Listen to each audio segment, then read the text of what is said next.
Hola, la batalla de Lepanto es uno de los hechos militares más importantes de la historia de España y probablemente el más destacable de los enfrentamientos que tuvo en el mar. La Liga Santa fue quien lo hizo posible. Esto ocurrió el 7 de octubre de 1571 y en ella se enfrentó la Liga Santa formada por España, Venecia y el Papado, frente al poderoso Imperio Turco que tras la toma de Constantinopla un siglo antes había continuado su afán de conquista poniendo en serios aprietos a muchos territorios cristianos. Pero seguí con nosotros que te cuento qué sucedió. Mi nombre es Gastón y esto es Punto de Historia. Durante el siglo XVI, los avances de las tropas turcas fueron notables con personajes como el sultán Solimán, el Magnífico y su heredero Selim II. El sitio de Viena en 1529, la toma de la isla de Roda en 1522 o el intento contra Malta en 1565 fueron algunos de estos movimientos que culminaron con la conquista de Chipre en 1569. La isla, bajo la influencia de Venecia, fue un punto de inflexión que hizo saltar todas las alarmas en el Mediterráneo oriental y sobre todo a Venecia y al Papa. Fue precisamente el Papa Pío V quien lideró la unión militar entre Venecia y España para enfrentarse a los turcos en la trascendental Batalla de Lepanto. El propio Selim II, tras la toma de Chipre, había proclamado que su siguiente objetivo era Venecia y después Roma. Evidentemente, con lo cerca que tenían a los turcos, el Papa tenía la imperiosa necesidad que alguien liderara la defensa de la cristiandad.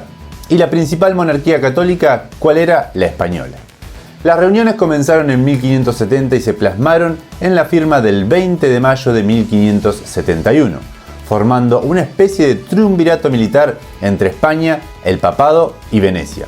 El principal escollo inicial y a la postre razón de la disolución fue la desconfianza mutua que tenía Venecia y España, dos países que casi siempre habían estado en bandos opuestos.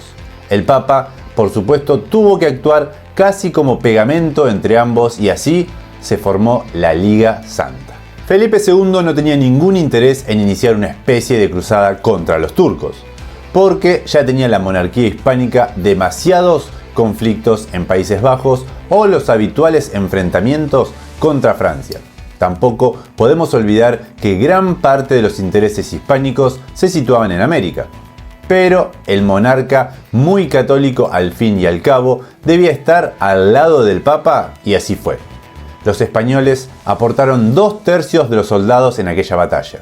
Hubo disensiones en la corte española donde el sector conservador y el favorable al duque de Alba eran contrarios al enfrentamiento, debido a que se trataba de una zona donde nada se le había perdido a España.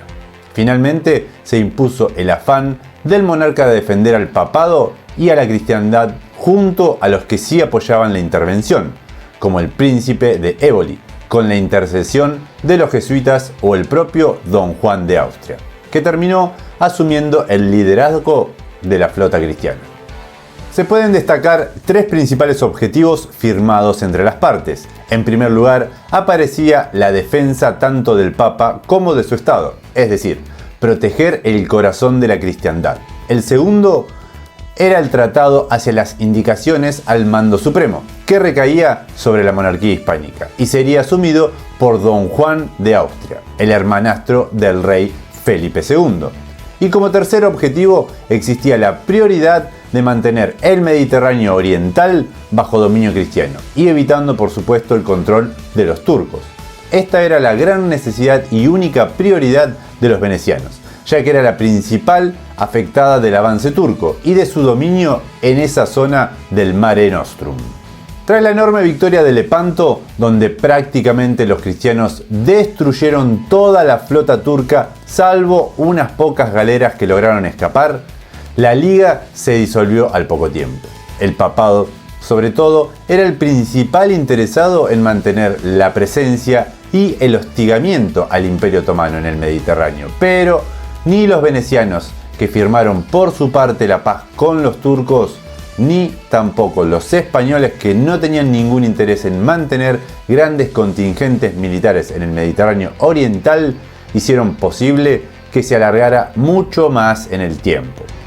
¿Te interesan las batallas de España contra los turcos? Mira, acá te dejo el video y también en la descripción de quienes apodaron el martillo de los turcos, el gran Eugenio de Saboya.